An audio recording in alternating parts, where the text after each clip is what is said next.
Ang apoy sa gubat ay nagngangalit ng matindi, mabilis na kumakalat at tinutupok ang lahat sa daanan nito. Hindi nagtagal at naabot ng apoy ang yungib ni Snakey. Sa ilalim ng bahagharing puno, ang maliit na puting ahas ay umikot sa takot. Nanginginig habang si Wolfie ay nagbabantay, mahinang umuungal upang protektahan siya. Narinig ang mga ungol ni Wolfie, si Snakey ay sumigaw ng kanilang mga pangalan sa gulat. Si Dogo, na nahuhuli, ay ganoon din ang pagkabigla. Hindi niya inaasahan na aabot ang apoy ng ganito kalayo.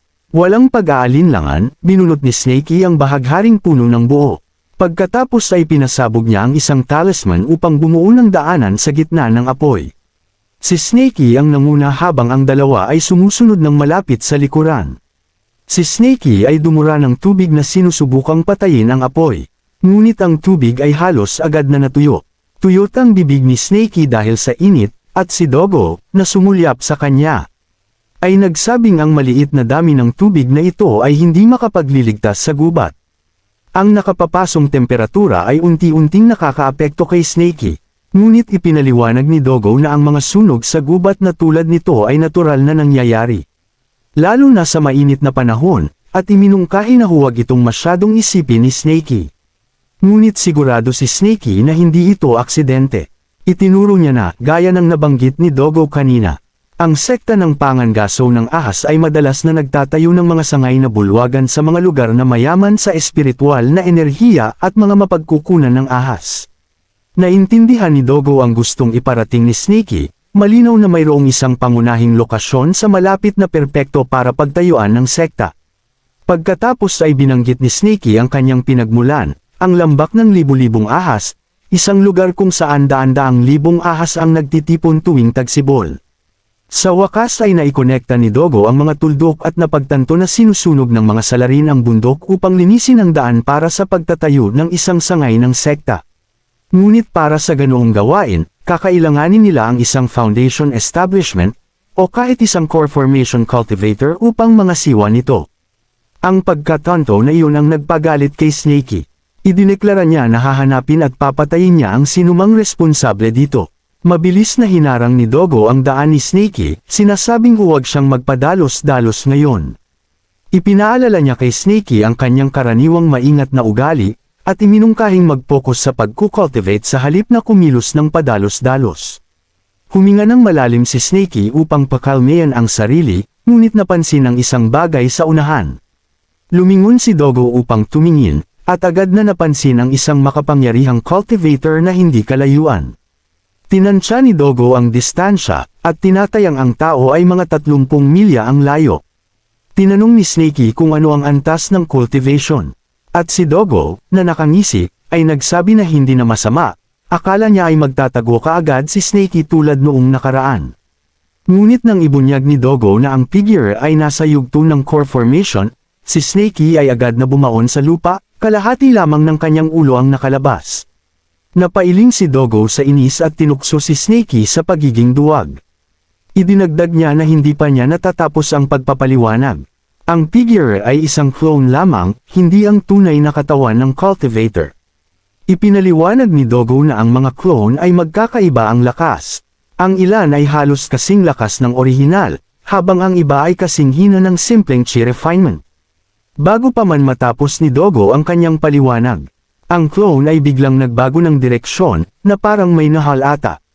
Napagtanto ni Snakey na nahalata ng tao ang kanilang presensya, at kinakabahang nagtanong, kung dapat na silang tumakbo.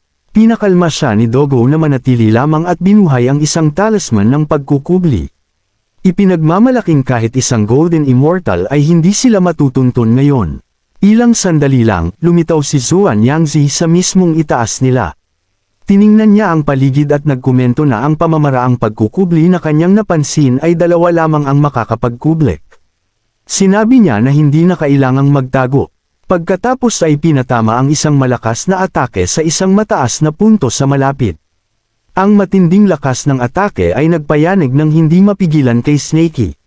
Sinubukan siyang pakalmayan ni Dogo, ipinapaliwanag na ang clone ay sumusubok lamang. Hindi niya alam ang kanilang eksaktong lokasyon at sinusubukang takutin sila. Sa kabila ng kanyang tiwalang tono, Ang butil ng malamig na pawis na tumutulo sa noo ni Dogo ay nagpapahiwatig na hindi siya lubos na sigurado. Si Snakey, na nanginginig pa rin, ay bamulong na sinabi ni Dogo na kahit isang Golden Immortal ay hindi sila mahahalata. Mahina hong inamin ni Dogo na ang Golden Immortal ay ang pangalan ng kanyang dating alagang hayop. Ang atake ng clone ay lumikha ng isang malaking butas, ngunit walang nabunyag. Nag-alinlangan si Zuan Yangzi, nagtataka kung nagkamali siya o kung ang kalidad ng partikular na clone na ito ay sadyang mababa. Pagkatapos ng ilang sandali ng pagmumuni-muni, nagpasya siyang tumungo sa lambak ng libu-libong ahas sa halip. Habang nawawala ang tao sa malayo, sa wakas ay nakahinga ng maluwag si Snakey. Si Dogo naman ay ngumisi at nagtanong kung napansin ni Snakey ang imbakan. Ang imbakan na nakasabit sa baywang ng clone, si Snakey, na natakot, ay agad siyang pinutol. Ipinapaalala sa kanya na isang core formation cultivator ang kanilang kaharap. Iwinagayway ito ni Dogo, nang may kumpiyansa na sinasabi na ang clone na iyon ay dapat na mahina lamang dahil hindi sila nito napansin.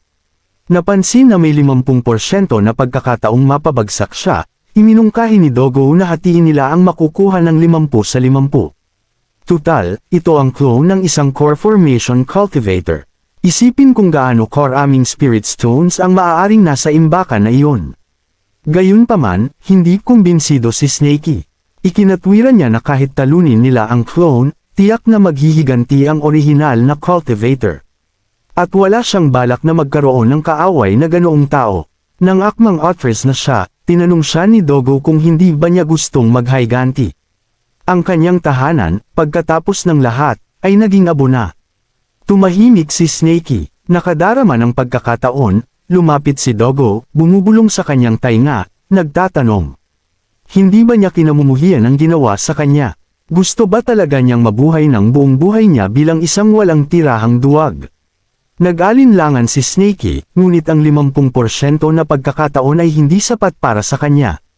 Ibinuhos niya ang kanyang koleksyon ng mga gintong kaliskis at tinanong si Dogo kung madaragdagan nito ang kanilang tsansa. Kumislap ang mga mata ni Dogo habang sinusuri ang kumikinang na mga kaliskis. Pagkatapos ay sinabi niyang tumalon na ang kanilang tsansa sa 70%, pagkatapos ay mabilis niyang itinuwid ang sarili sa 80%. Sa ilang matalinong estratehiya, iginiit niya, maaari nilang itulak ito ng higit sa 70%. Bago umalis, natagpuan ni Snakey ang maliit na puting ahas at si Wolfie na nagtatago sa malapit. Ipinaliwanag niya ang sitwasyon, inuutusan silang umatras sa kalapit na bundok at humanap ng isang ligtas at tagong lugar upang mag-cultivate. Nangako siyang babalikan sila kapag naayos na ang lahat. Habang sila ay umaalis, lihim silang pinuno ni Dogo ng kaunting bahagi ng kanyang kaluluwa. Naisip niya na dahil pinagtagpo sila ng tadhana, maaari na rin niyang bigyan sila ng maliit na regalo. Kung maaari nilang buksan ang potensyal nito ay depende na sa kanila. Sa kabilang banda, dumating na si Zuan Yangzi sa lambak ng libu-libong ahas. Lubos siyang humanga, binigyan ng halaga ng lambak ng perpektong 10, sinasabing ang lugar na ito ay isang perpektong lugar ng pagpaparami. Hindi niya maisip ang isang mas perpektong lokasyon para sa isang sangay ng sekta. Nang akmang aalis na siya at iuulat ang kanyang mga natuklasan, isang biglaang pagdaloy ng enerhiya ang nakakuha ng kanyang atensyon. Lumingon sa pinanggalingan, nakita niya ang isang taong gumuguhit ng isang magic array. Walang pag-aalinlangan, ibinato niya ang isang sumasabog na talisman dito, ngunit madali itong naiwasan. Gamit ang isang gravity technique, hinailan niya ang figure upang makita at nagulat siyang makitang ito ay isang aso lamang. Hiningi niyang malaman kung nasaan ang amo ng aso. Gayunpaman, nagsimulang lumaki ng hindi natural si Dogo. Nanlaki ang kanyang mga mata sa gulat nang ang aso ay sumabog. Bagamat hindi siya nasugatan, nakaramdam siya ng pagkabalisa. Nagtaka pa nga siya kung napadpad siya sa isang illusion array, hinalang may isang makapangyarihang cultivator sa malapit. Nagpa siya na mas mabuting bumalik sa punong tanggapan, naghanda siyang umalis. Ngunit bago pa siya makakilos, ang sumabog na katawan ni Dogo ay biglang nagbagong anyo at tumalon sa kanyang likod. Natigilan siya, nahihirapang unawain kung paano ito posibleng nangyari. Kung ito man ay ilusyon o hindi, huli na ang lahat. Gamit ang mga gintong kaliskis, hiniwa ni Dogo ang kanyang leeg. Sa sumunod na sandali, nahulog ang ulo ng lalaki. Nagulat si Dogo kung gaano ito kadali, ngunit ang kanyang ginhawa ay panandalian lamang. Inabot siya ng walang ulo na katawan at sinakaw siya sa leeg. Sa isang kalmadong tinig, sinabi ng lalaki na ang pagkawala ng kanyang ulo ay hindi naman gaanong problema para sa isang kahoy na clone.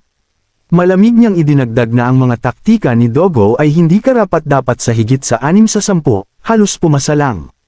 Natuklasan ni Dogo na siya'y nalinlang, ngunit hindi siya basta-basta susuko. Sa isang paghampas ng kanyang paa, pinilipit niya ang braso ng katawang walang ulo at ginawang buhol. Hindi ito ang orihinal nilang plano. Ipinapalagay niyang ang lalaki ay isa lamang mababang uri ng paper clone na nagmamanman sa lugar. Naniniwalang ang pagputol sa ulo ang tatapos sa trabaho. Nag-alala si Snakey kanina, iniisip kung ano ang mangyayari kung hindi ito paper clone. Hindi ba't mapapahamak si Dogo? Tumawa si Dogo noon, nagyayabang tungkol sa kanyang matalas na paningin at sinasabing makikilala niya ang uri ng clone mula sa malayo. Ngayon, inaalala ang kanilang naunang pag-uusap. Hindi maiwasan ni Dogo ang sampain si Snakey sa pagiging isang malasin. Frustrado, sumigaw siya ng malakas sa malayo. Sa isang iglap, ilang hibla ng gintong liwanag ang bumulusok sa hangin. Tumutusok sa katawan ng clone. Ang nakahiwalay na ulo ay nagulat sa napagtanto. Si Dogo ay pain lamang. Sa sandaling iyon, biglang lumitaw si Snakey mula sa lupa. Ibinabaon ang kanyang mga pangil sa naputol na ulo.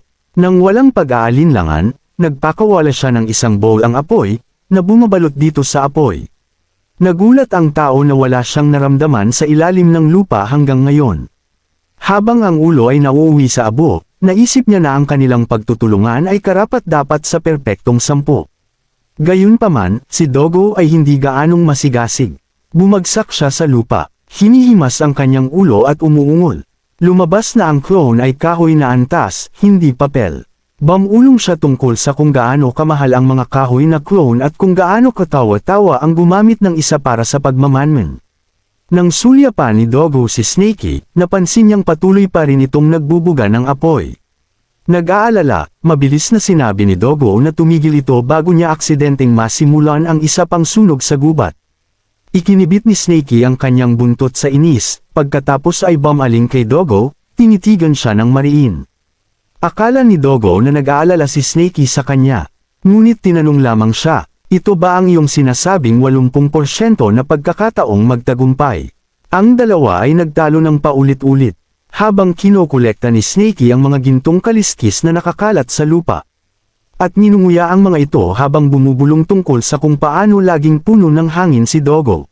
Si Dogo, hindi natitinag, ay bumunot ng isang jade slip at itinuro na kung hindi niya ito naharang. Ang impormasyong nasa loob nito ay naipadala na sana, at sila ay nasa malaking gulo. Si Snakey, na laging maingat, ay sinabi kay Dogo na sirain ito kaagad. Sa ilang mahusay na pagpapakawala ng bowl ang apoy, ang jade slip ay nauwi sa abo. Nagulat na tiningnan ni Dogo ang mga labi. Nagkomento na ang itim na apoy ni Snakey ay sapat na malakas upang sirain ang isang jade slip. Hindi pinansin ni Snakey ang papuri, nagtanong lamang kung ligtas na sila ngayon. Bagamat hindi na ipadala ang mensahe, malalaman ang orihinal na katawan ng Core Formation Cultivator kung saan eksaktong nasira ang clone. Panahon lamang ang bibilangan bago siya dumating upang personal na mag-imbestiga. Nang marinig ito, natigilan si Snakey sandali bago tumakbo ng mabilis sa malayo. Bumantong hininga si Dogo sa pagkayamot. Tinawag niya si Snakey, sinasabi sa kanya na ang impluensya ng sekta ng pangangaso ng ahas ay masyadong malawak sa bansang ito. Kung gusto nilang makatakas sa hindi maiiwasang pangangaso, ang pinakamahusay nilang pagpipilian ay tumakas sa kalapit na bansa. Sa punong tanggapan ng sekta ng pangangaso ng ahas, sa loob ng isang nakatagong yungib. Biglang iminulat ni Xuanyangzi ang kanyang mga mata. Ang kanyang kahoy na clone ay nasira, at kahit ang jade slip ay hindi na ibalik. Tumayo siya at sinabing kawili-wiling mapansin na bagamat ang lakas ng kahoy na clone ay karaniwan lamang. Ang aura at espiritual na lakas nito ay hindi. Ang pandama ng figure ay katulad ng sa kanya. Sinumang nagpabagsak dito ay hindi lamang nakakita sa pagkukunwari, kundi ng ahas din na kumilos laban dito. Naintriga, tinawag niya si Subei, isa sa kanyang mga disipulo. Magalang na tinawag siya ni Subei na Master, at inutusan siya ni Xuanyangzi na magsama ng 5 disipulo mula sa loob ng bulwagan upang imbestigahan kung sino ang sumalakay sa kanyang clone. Samantala, ang dalawa ay tumatakas para sa kanilang buhay. Nakapaglakbay na sila ng daan-daang milya, ngunit ang kaharian ng Qin na binanggit ni Dogo ay malayo pa rin. Tinatayang ilang araw pa ang kakailanganin ni Dogo upang marating ang hangganan. Nagsisimula ng mapagod si Snakey, dahil iginiit niyang gamitin ang kanyang pamamaraan ng pagtakas sa lupa sa halip na tumakbo sa ibabaw. Nang tanungin siya ni Dogo kung bakit, ipinaliwanag ni Snakey na bahagi ito ng kanyang plano upang sanayin ang kanyang pisikal na lakas. Sa kalaunan, nagpasya silang magpahinga sa magdamag, at nakahanap ng isang inabandunang yungib. Bumantong hininga si Snakey sa ginhawa, iniisip na ito ang perpektong oras upang maghanap ng makakain. Kinaladkad ni Dogo ang walang malay na si Snakey sa loob ng yungib, bago lumabas upang manghuli ng pagkain. Kinabukasan, nagising si Snakey na puno ng enerhiya. Inunat ang kanyang katawan, natanto niyang ang paghuhukay ng daan-daang milya ay nagpatibay sa kanya ng higit pa kaysa dati. Nasa sabik, nagpasya siyang oras na upang tingnan ang storage bag mula sa clone. Gayunpaman, nang subukan niyang burahin ang espiritual na pandama dito, natuklasan niyang imposible ito. Frustrodo, sinubukan niya ulit, ngunit napatalsik lamang siya. Hinihimas ang bagong bukol sa kanyang ulo. Sa wakas ay natanto ni Snakey kung gaano kalakas ang espiritual na pandama ng Core Formation Cultivator. Ayaw sumuko, naghanda si Snakey na pilitin buksan ang bag. Mabilis siyang pinigilan ni Dogo, nagbabala na ang paggawa nito ay maaaring makasira sa anumang kayamanan sa loob. Iminungkahi niyang ibigay ang bag, nangangakong mabubuksan niya ito sa loob ng 3 araw. Si Snakey, na naghihinala sa motibo ni Dogo, ay bamulong na malamang ay gusto lamang ni Dogo na nakawin ng isang bagay para sa kanyang sarili. Umirap si Dogo, sinasabing hindi siya ganoong uri ng aso, at nangangailangan lamang ng kaunting oras upang ligtas itong mabuksan. Makalipas ang 7 araw, sa wakas ay dumating ang dalawa sa hangganan ng kaharian ng Qin. Nakahanap sila ng isang ligtas na lugar upang magpahinga at magtayo ng kampo. Inilabas ang kanilang pinagkakatiwalaang kaldero upang maghanda ng hapunan. Sinabi ni Snakey kay Dogo na siya na ang magluto habang siya ay pupunta sa ilalim ng lupa upang magsanay pa ng kaunti. Habang humuhukay siya ng mas malalim, napansin ni Snakey na ang lupa sa lugar na ito ay hindi karaniwang matigas. Na may mga patong ng buhangin at bato sa ilalim nito, perpekto para sa pagsasanay. Binalaan siya ni Dogo na huwag magpakalabas, sinasabing hindi niya ito ililigtas kung makulong ito. Patuloy na sumisid ng mas malalim si Snakey. Kung saan dati ay 300 talampakan lamang ang kaya niyang hukayin, ngayon ay nagawa niyang triple ang distansya. Marahil ay maaari pa niyang lampasan iyon. Bagamat nararamdaman niyang malapit na siya sa kanyang limitasyon, hindi niya maiwasang maging proud. Ang kanyang mga gintong kaliskis ay muling dumami nitong mga nakaraang araw, na nagpapatunay sa kanya na ang bilang ng mga kaliskis ay direktang nauugnay sa kanyang pisikal na lakas. Habang tumitibay ang kanyang katawan, mas maraming kaliskis ang tatubo sa kanya. Sa ibabaw, umakyat si Snakey at nagtanong kung handa na ang hapunan. Si Dogo, na mukhang bahagyang naiinis, ay itinuro ang kaldero at bamulong na nakakain na siya. Sa isang dramatikong buntong hininga, inihagis niya ang storage bag kay Snakey.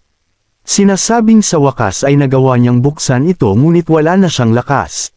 Sumimangot si Snakey, pinaalalahanan si Dogo na nagyabang itong mabubuksan niya ito sa loob ng 3 araw. Nang ibinuhos ang laman ng bag, agad na nadismaya si Snakey. Halos wala itong laman, walang kahit isang spirit stone. Hindi niya maiwasang isipin kung paano ang storage bag ng isang core formation cultivator ay maaaring maging hindi kahanga-hanga, lalo na kung ihahambing sa 2 bag ng ibang mga disipulo na kanilang ninakaw. Nagtataka, tinanong ni Snakey si Dogo kung hindi niya gustong tingnan ito para sa kanyang sarili.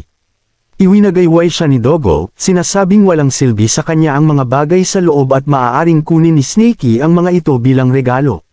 Walang sinabi si Snakey, ngunit halata ang kanyang mapaghinalang tingin. Si Dogo, na nakahalata, ay mabilis na ipinagtanggol ang kanyang sarili. Tinatanong kung paano maaaring bumaba ang isang master sa pagnanakaw sa kanyang disipulo. Nakadilat ang mga mata, mariing tinawag ang pangalan ni Dogo. Pagkatapos, sa isang dramatikong pagbukas ng kanyang bibig ng malaki, hiniling kay Dogo na ibigay ang anumang kinuha nito. Agad na bumigay si Dogo sa presyon, at nasambit. Spirit Stones. Anong Spirit Stones? Wala akong kinuha. Ang kanyang padalos-dalos na pagtanggi ay lalo lamang nagpagalit kay Snakey, dahil hindi pa man niya ito inaakusahan. Ang dalawa ay nagtalo hanggang sa wakas ay inamin ni Dogo na mayroon ng 10 Spirit Stones. At ubili siyang pumayag na hatiin ang mga ito, ibinibigay kay Snakey ang kalahati habang bumubulong sa kanyang sarili tungkol sa kung gaano kabata si Snakey at kung paano kailangan nito si Dogo upang itago ang natitira para sa kanyang kinabukasan. Hindi pinansin ni Snakey ang parental wisdom ni Dogo, at sa halip ay ibinaling ang kanyang atensyon sa isang jade slip mula sa bag. Tila naglalaman ito ng mga tagubilin para sa paggawa ng mga kahoy na clone. Sinabi ni Dogo na sayang lang ang pagsisikap, at iminungkahi niyang kalimutan na ito ni Snakey. Ipinaliwanag niya na ang mga kahoy na clone ay hindi mahusay, at hindi sulit ang abala. Sa halip, inirekomenda ni Dogo na matuto ng isang superior na uri ng teknik, isa kung saan ang clone ay maaaring maging mas malakas pa kaysa sa mismong may-ari. Nanlaki ang mga mata ni Snakey sa interes, ngunit dumilim ang ekspresyon ni Dogo at nilinaw na ang tinutukoy niya ay mga teknik sa puppet.